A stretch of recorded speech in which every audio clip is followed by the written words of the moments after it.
Hello बच्चों, जय श्री राम। मैं आपको अपने YouTube चैनल शिक्षा निकेतन में स्वागत करता हूं।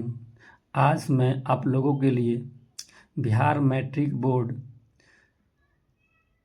में आने वाले हिंदी विषय के कुछ महत्वपूर्ण ऑब्जेक्टिव के बारे में एक टॉपिक लेके आया हूं, जिसका नाम है छंद। इस टॉपिक से पिछले कई सालों से एग्ज़ाम में सवाल आते रहे हैं, तो ये टॉपिक आप लोगों के लिए बहुत ही महत्वपूर्ण है। आप लोग इन्हें एक बार अवश्य कर लें ताकि आपको इससे संबंधित प्रश्न एग्ज़ाम में आए तो आप इसे आसान से सॉल्व कर सकते हैं। चलाइए तो हम लोग देखते हैं। इसका नाम है इस टॉपिक का छंद। छंद इसका नाम है। परिभाषा की बात कर लेते हैं। वर्णों या मात्राओं की नियमित संख्या के विन्यास से होने वाली वाक्य रचना को छंद कहते हैं। छंद का अर्थ ये होता है कि छंद का अर्थ होता है कि जो दिल को आह्लादित कर दे। मतलब एक ऐसा शब्द है जो किसी वाक्य में प्रयोग होता है ना, तो उस वाक्य से हमारे दिल को बहुत खुशी मिलती है, यानी हमारे दिल को आह्लादित कर देता है, उसको हम छंद बोलते हैं। छंद से सवाल देखिए कहाँ से आएंगे। छंद का उल्लेख सर्वप्रथम ऋग्वेद में मिलता है। छंद का उल्लेख सर्वप्रथम कहाँ से मिला है? ऋग्वेद में। तो यहाँ से ऑब्जेक्टिव बन सकता है कि छंद का उल्लेख सर्वप्रथम किस वेद में मिलता है? तो ऋग्वेद में मिलता है। ऋग्वेद, वेद 4 प्रकार के होते हैं, ऋग्वेद, सामवेद, अथर्ववेद और सामवेद। तो छंद का उल्लेख किस वेद में मिलता है? ऋग्वेद में मिलता है। तो यहाँ से एक नंबर बन सकते हैं। आइए देखते हैं छंद के प्रकार। तो छंद के मुख्य रूप से 2 प्रकार के होते हैं। ये पहला मात्रिक छंद और दूसरा है आपका वार्णिक छंद। तो आइए पहले हम लोग देखते हैं मात्रिक छंद। तो आइए देखते हैं हम लोग मात्रिक छंद। तो मात्रिक छंद किसे कहते हैं? परिभाषा देख लीजिए। मात्राओं की गणना पर आधारित छंद को मात्रिक छंद कहते हैं। मतलब मात्राओं की गणना किसी वाक्य में कि उसमें मात्राओं की संख्या कितनी है, उसके आधार पर जो छंद होता है उसको हम बोलते हैं मात्रिक छंद। उसको क्या बोलते हैं? मात्रिक छंद। आइए देखते हैं मात्रिक छंद के प्रकार। मात्रिक छंद 3 प्रकार के होते हैं। मात्रिक छंद 3 प्रकार के होते हैं। चलिए सबको हम बारी बारी से पढ़ते हैं, ध्यान से देखिएगा और समझिएगा। पहला, सममात्रिक छंद। सम का मतलब क्या होता है? बराबर। मात्रिक मतलब मात्रा, यानी ऐसा जिसमें मात्राओं की संख्या समान हो। मात्राओं की संख्या समान हो उसको हम बोलते हैं मात्रिक छंद।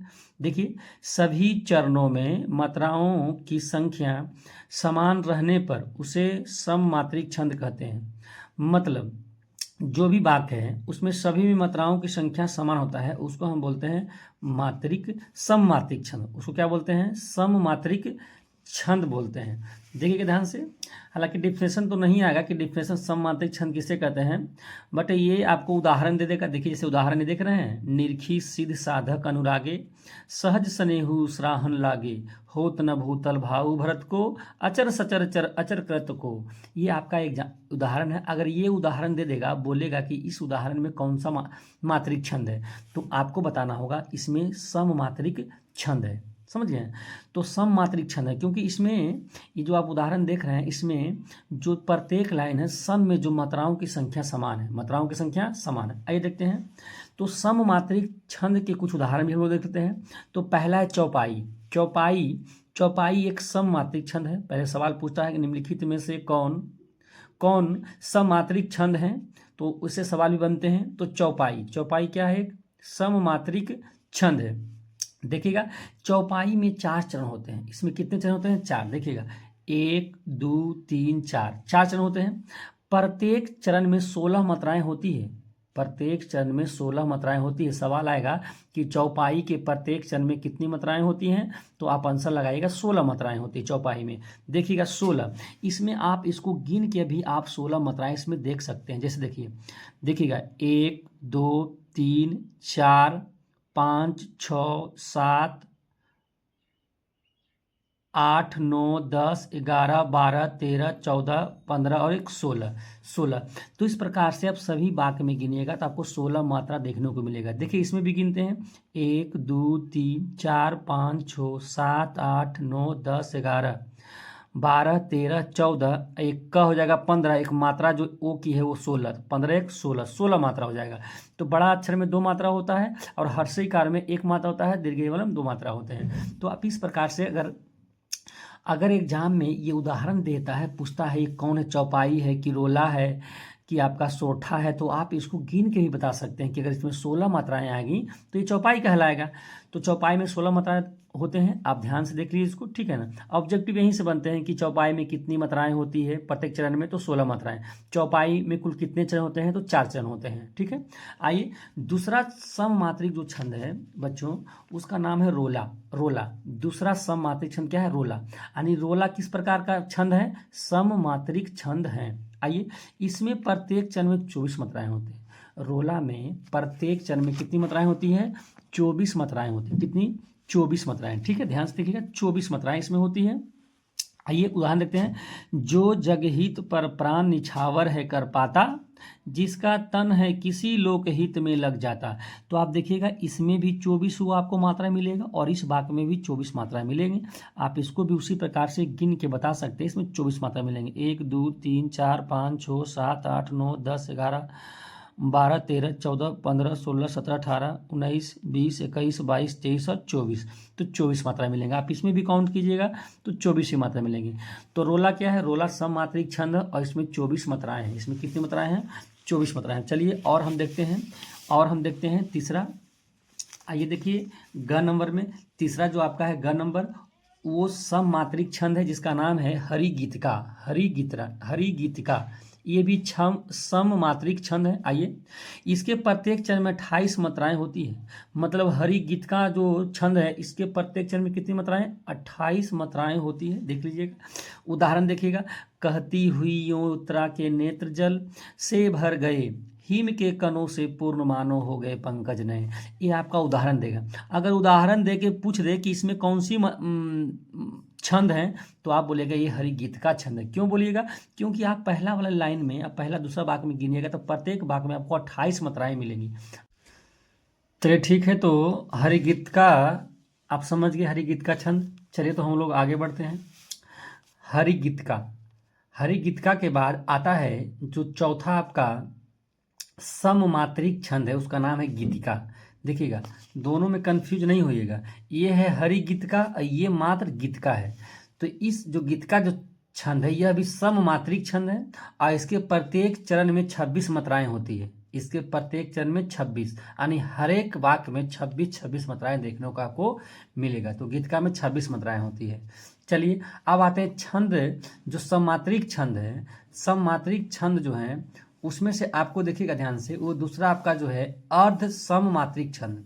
दूसरा कौन सा है, पहला हम लोग पढ़ा ना सममात्रिक छंद, ये दूसरा क्या है, अर्धमात्रिक छंद। सममात्रिक छंद के बाद दूसरा हम लोग पढ़ेंगे अर्ध सममात्रिक छंद। देखिएगा जिस छंद में पहला और तीसरा चरण तथा दूसरा चरण और चौथा चरण समान होता है उसे हम अर्धमात्रिक छंद कहते हैं। पहला तीसरा और दूसरा चौथा अगर समान होता है उसको क्या बोलेंगे, अर्धमात्रिक छंद। इसको आप ऐसे ही बोल सकते हैं, पहला और तीसरा विषम संख्या है तो पहला और तीसरा को बोल लेंगे विषम चरण। दूसरा और चौथा ने 2 और 4 सम संख्या होता है तो दूसरा चरण और चौथा चरण को बोलेंगे सम चरण। क्या बोलेंगे, सम, यानी सम विषम के आधार पर भी इसको हम लोग पढ़ सकते हैं, तो उसको बोलते हैं। आइए देखते हैं, तो अर्धमात्रिक छंद में पहला जो आएगा छंद उसको बोलते हैं दोहा। दोहा इससे भी सवाल में पूछा गया है, 2025 में ही सवाल ये आया है दोनों पाली में। इसमें 4 चरण होते हैं। दोहा में कितने चरण होते हैं, 4 चरण होते हैं। देखिएगा ध्यान से, इसके पहले और तीसरे चरण में 13 मात्राएं तथा दूसरे और चौथे चरण में 11 मात्राएं होती है। दोहा में पहला और तीसरा चरण में कितने मात्राएं, 13, जबकि दूसरा चौथा चरण में 11 मात्राएं। यानी कि आधा किया 13 मात्राएं और 11 मात्राएं किसमें होती है, दोहा में होती है। आइए एग्जाम्पल करते हैं, देखिएगा एग्जाम्पल। आप एग्जाम्पल में देख लीजिए आप ध्यान से। एग्जाम्पल जो है, रहमीन पानी रखिए बिन पानी सब सून, पानी गए न उबरे मोती मानुष चून। आप ये पहला लाइन में देखिएगा तो इसमें आपको पहला देखिएगा रहमीन रहमन पानी रखिए, ये हो गया पहला चरण। बिन पानी सब सुन, दूसरा चरण। पानी गए न उबरे, तीसरा चरण। मोती मानुष चुने, ये हो गया चौथा चरण। तो इस प्रकार से 4 चरण इसमें है। पहला चरण में 13 और ये तीसरा में भी 13, ये दूसरा में हो जाएगा आपका 11 और इसमें हो जाएगा 11। देखिए जैसे हम चुनते हैं इसमें 13, 1 2 3 4 5 6 7 8 9 10 11 12 13, 13 चरण। वैसे आप सब में गिनिएगा तो आपको पहला में और तीसरा मिलेगा आपको 13 मात्राएं, जबकि दूसरा और चौथा में मिलेगा आपको 11 मात्राएं। चलिए, तो इस प्रकार से आप समझ गए कि दोहा में कितने चरण और कितनी कितनी मात्राएं होती हैं। चलिए आगे हम चलते हैं। अब आते हैं अर्ध सममात्रिक छंद में जो दूसरा छंद है उसका नाम है सोरठा। उसका नाम है सोरठा। देखिएगा, इसके प्रथम और तृतीय चरण में 11 मात्राएं और तथा दूसरी और चौथे चरण में 13 मात्राएं होती है। देखिए, पहला तृतीय को हम लोग विषम चरण भी बोल सकते हैं और दूसरा चौथा को हम सम चरण बोल सकते हैं। तो विषम चरण में 11 मात्राएं, जबकि सम चरण में 13 मात्राएं होती है। आइए देखिए एग्जाम्पल देखते हैं। नीले सुरोरुह श्याम तरुण अरुण वर्जिज नयंत करयु सो मम उर धाम सदा धीर सागर शयन। ये आया, देखिए नीले सरोवर यहाँ से लेके नीले से लेके ये श्याम तक आपका पहला चरण, तरुण से लेके नयन तक आपका दूसरा चरण, करयु से लेकर धाम तक तीसरा चरण, सदा से लेके शयन तक आपका चौथा चरण।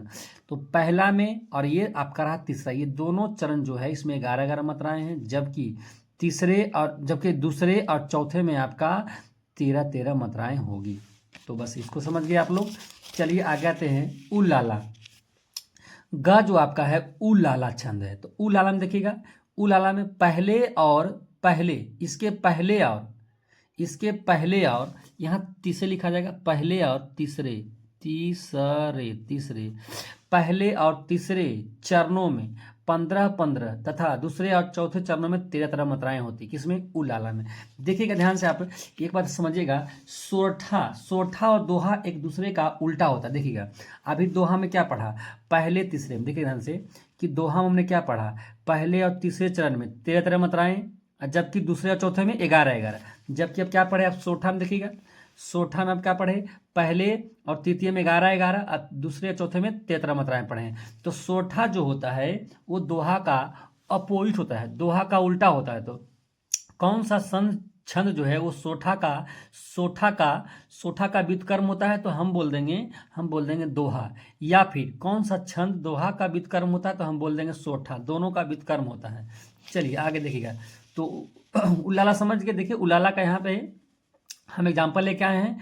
हे शरणदायिनी देवी तू करती सबका त्राण है, हे मातृभूमि संतान हम तू जननी तू प्राण है। ये किसका उदाहरण है? ये है उलाला का। अगर आपको ये 2 वाक्य लिख के एग्जाम में पूछते हैं कि किस छंद का उदाहरण, तो आप क्या लगाइएगा? उलाला। आइए घ, अब आते हैं हम अर्ध समात्रिक छंद का। घ जो छंद है बरवय, इसके प्रथम और तृतीय चरणों में 12 मात्राएं होती है, प्रथम तृतीय में, और दूसरे और चौथे में 7 मात्राएं होती हैं। आइए देखिए एग्जाम्पल इसका। वाम अंग शिव शोभित शिवा उदार, शरद सुराविद में जनु तड़ित बिहार। ये किस छंद का उदाहरण है? तो बरवय का। किसका है? बरवय का। अब आइए मात्रिक छंद का तीसरा और अंतिम जो प्रकार है उसका नाम है विषम मात्रिक छंद। विषम मात्रिक छंद, देखिएगा, जिस छंद में 2 से अधिक चरण समान न हो उसे विषम मात्रिक छंद कहते हैं। विषम मतलब वो कहता है कि जो समान नहीं हो, यानी जिसमें 2 से अधिक चरण समान नहीं होता है, तो उसको हम बोलते हैं विषम मात्रिक छंद। उसको क्या बोलते हैं? विषम मात्रिक छंद। तो आइए अब आगे देखते हैं हम लोग विषम मात्रिक छंद। तो विषम मात्रिक छंद में जो पहला छंद उसका नाम है कुंडलिया। आइए, तो ये कुंडलिया जो है, कुंडलिया में कुल 6 चरण होते हैं। कितने? 6 चरण होते हैं। इसके प्रत्येक चरण में 24 मात्राएं होती। कितने? कुंडलिया के प्रत्येक चरण में 24 मात्राएं होती है। देखिएगा, कुंडलिया जो होता है वो रोला प्लस दोहा दोनों को जोड़ के जो छंद बनता है वो कुंडलिया छंद बनता है। यानी कुंडलिया जो छंद है वो रोला और दोहा का योग है। दोहा का क्या है? योग है। सवाल बनेगा कि कुंडलिया किस छंद का योग है, किसकी छंद का योग है? तो बोलिएगा रोला प्लस दोहा का। या ऐसे पूछेगा कि रोला प्लस दोहा से किस छंद का निर्माण होता है? तो कुंडलिया का निर्माण होता है। आइए इसमें बोले ना भी कि 6 चरण होता है, देखिएगा 1 2 3 4 5 6 चरण। 6 चरण, प्रत्येक चरण में आपको 24 को मिलेगा। आप देख लीजिएगा ध्यान से इसको भी कि प्रत्येक चरण में आपको 24 को देखने मिलेगा। इसमें भी 24 को, इसमें भी 24 को, इसमें भी 24 को, इसमें भी 24 को, तो इस प्रकार से आप जो है बिहार बोर्ड 10th एग्जाम में 2026 में आने वाले 3 प्रश्न 4 प्रश्न का उत्तर आप इस टॉपिक से आसानी पूर्वक दे सकते हैं। धन्यवाद। जय श्री राम।